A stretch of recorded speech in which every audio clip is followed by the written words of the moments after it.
What if you could reach financial independence in just 10 years while still taking time off along the way? Today's guest, Matt, isn't waiting until FI to start living. He's on a mission to achieve financial independence in a decade, but unlike the traditional FIRE path, he's prioritizing a sabbatical to enjoy the journey. Can you balance aggressive saving with taking time off? In this episode, we dive into Matt's strategy, his FI number, and how he's making work optional sooner than most others. Don't miss this conversation. It might just change your timeline to FI. Matt, thank you so much for joining me today. I'm so excited to talk to you. I'm excited to talk to you. Let's go back to the beginning of your journey. Where do you think your money story begins?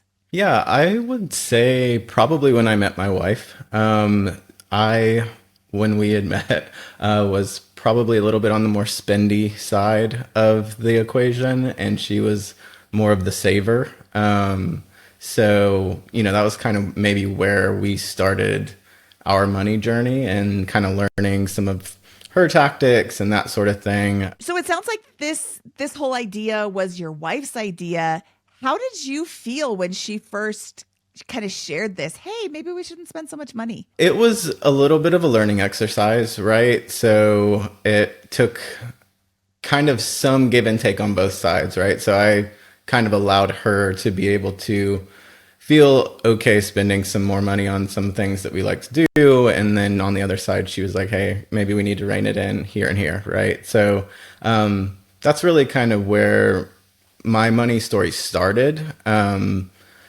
And from there, it's kind of grown into discovering the FIRE movement and investing in real estate and the like. So I like how you are encouraging her to spend a little bit more on, the things that really matter to you. I like how she's like, well, this doesn't matter, so let's pull back on that. That's the delicate balance with this FI journey. You go all out and you get to your number and you're like, wow, I didn't enjoy that at all. Or you're spending and enjoying everything and you never get there. So where is the delicate balance? When you discovered the FI movement, what did you have a FI timeline in mind, or did you have a FI number in mind?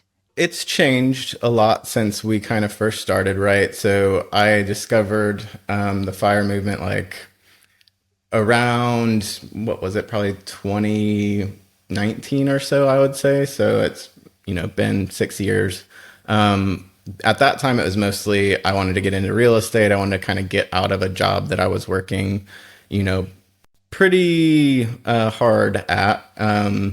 So, that was kind of the start of it. And then the timeline has shifted from I want to, retire at 40 to now that we've kind of gone through the sabbatical, it's shifted a bit, right? It kind of shifts back whenever you're spending that kind of money and traveling for 6.5 months of the year. So, yeah, and I think kind of our investment strategies changed a little bit since we started as well. So that has altered things too. So, ooh, your investment strategy has changed a little bit. What was it and what is it now?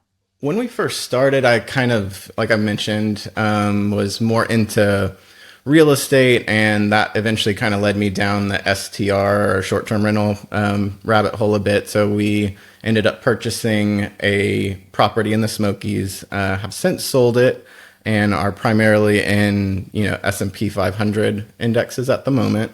That doesn't mean that's really all I'm going to be doing, but it is kind of at the moment where we're putting money until I decide where we want to go with that, which could be a small business purchase by the end of the year.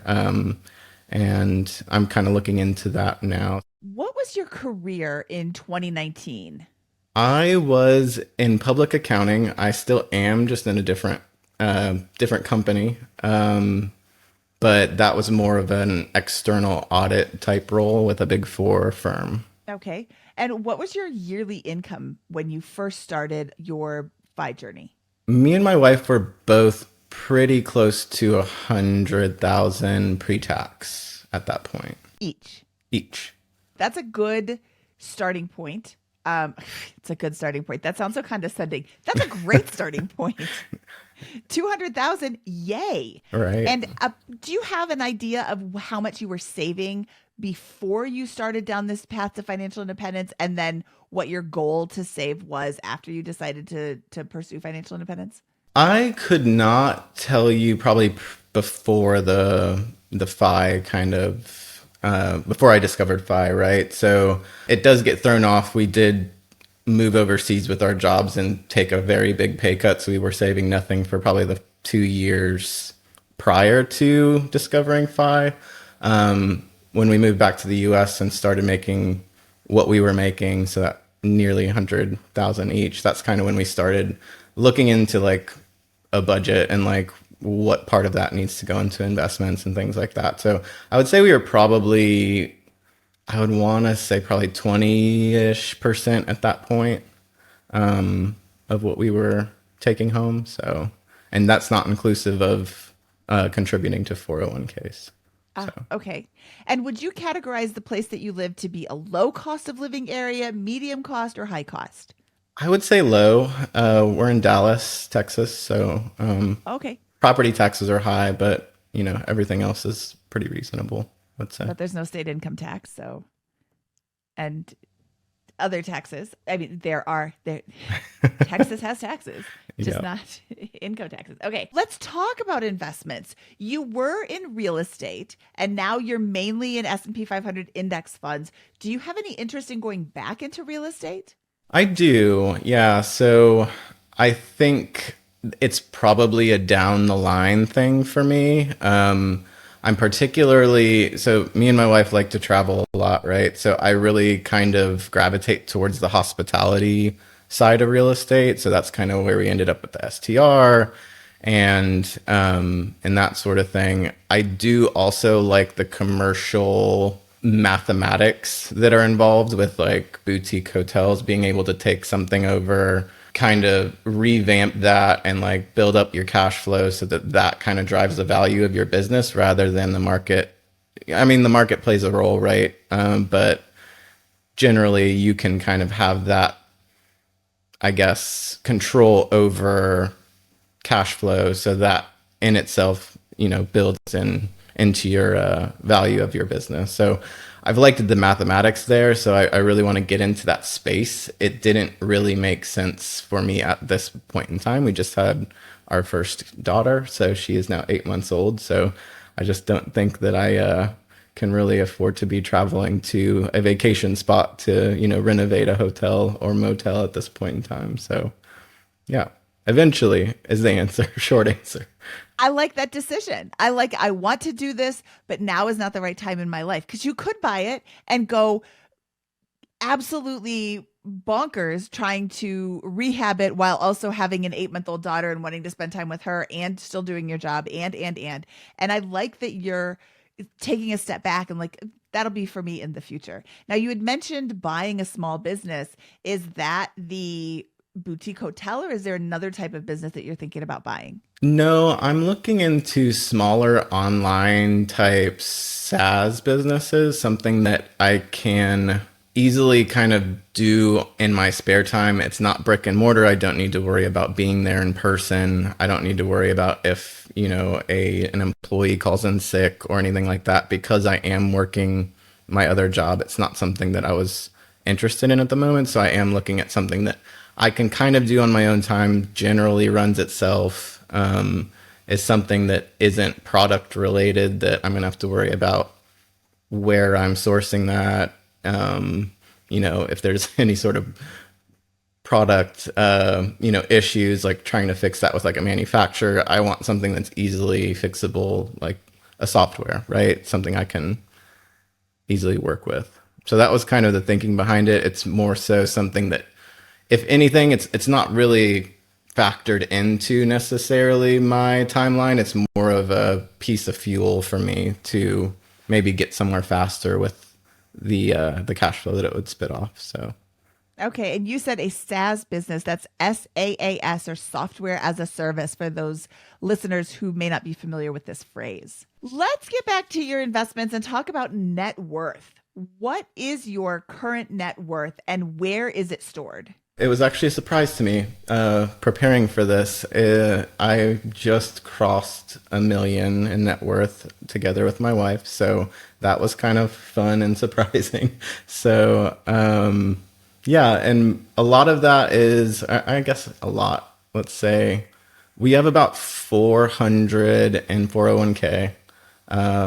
So that's 40% of it, and then our house is probably another 20 to 30% of it, and then we have about 250 in a brokerage account, like just individual brokerage, and then the rest is high yield savings probably. So I like this answer. You started saying the 401k, the home equity. I was like, oh, now we're going to talk about the middle class trap. And then you throw down the brokerage account, which will help bridge the gap between the time that you can take your 401k money out and the time that you retire. There are lots of other options when you get closer to retirement, such as a 72T or a Roth conversion ladder, which will help pare down that 401k and put it into different accounts. But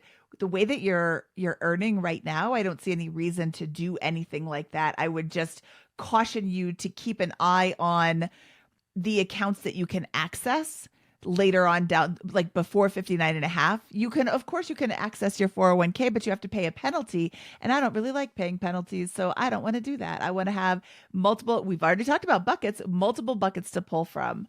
I don't think that you are eligible to contribute to a Roth IRA. So you could do something called a mega backdoor Roth or a backdoor Roth.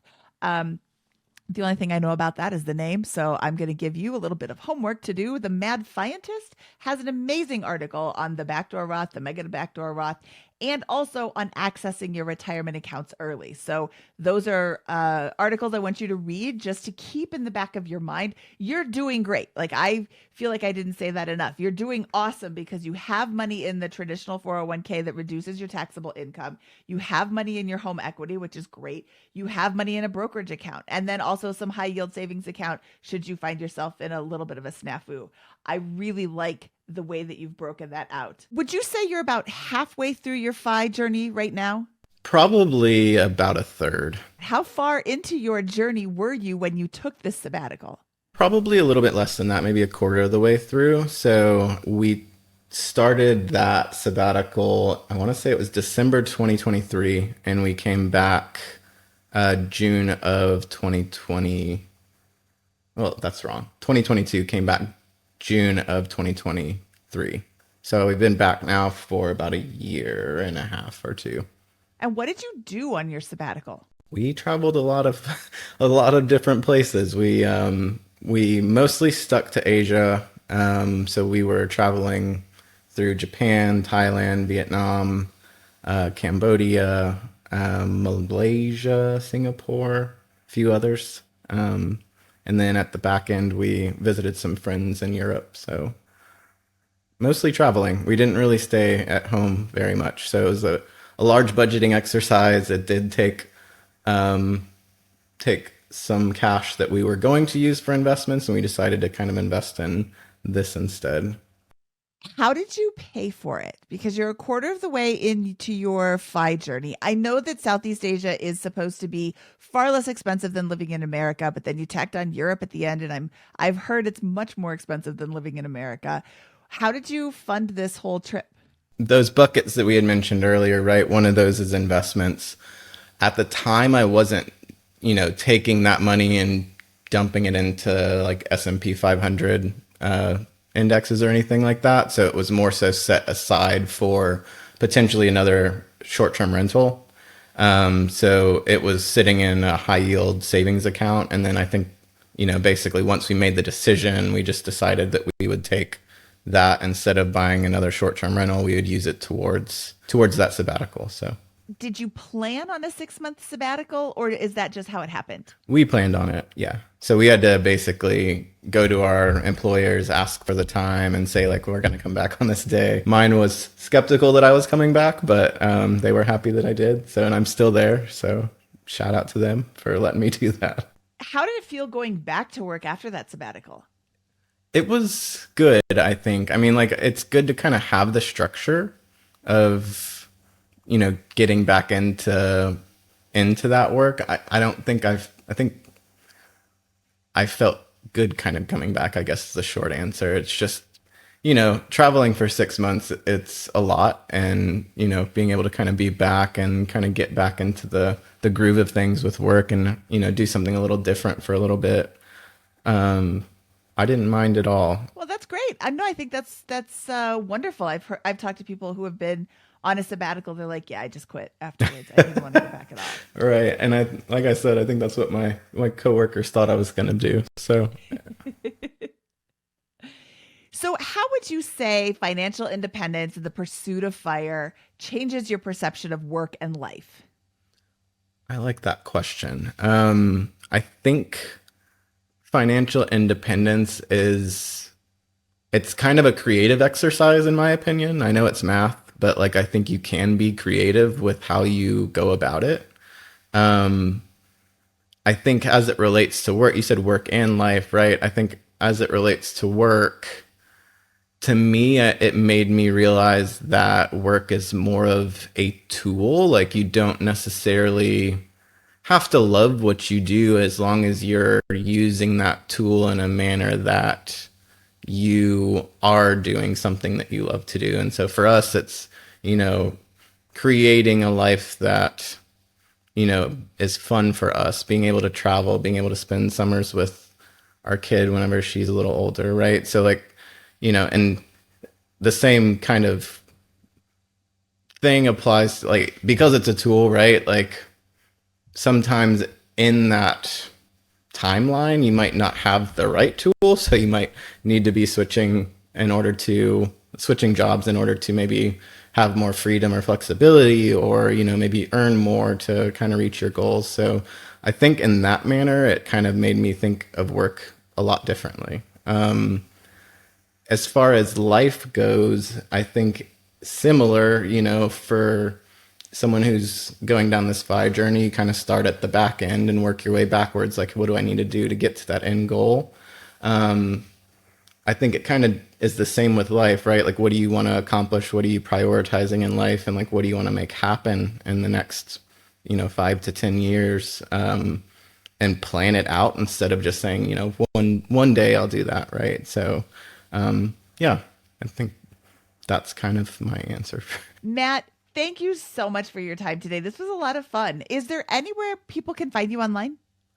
I don't have too much of an online presence, I guess. Instagram, I would have Matt Smith 5508 is just my personal account. So, yeah. If you like this video, please give it a thumbs up and don't forget to subscribe to this channel for more inspiring fire videos just like Matt's. This is Mindy Jensen signing off.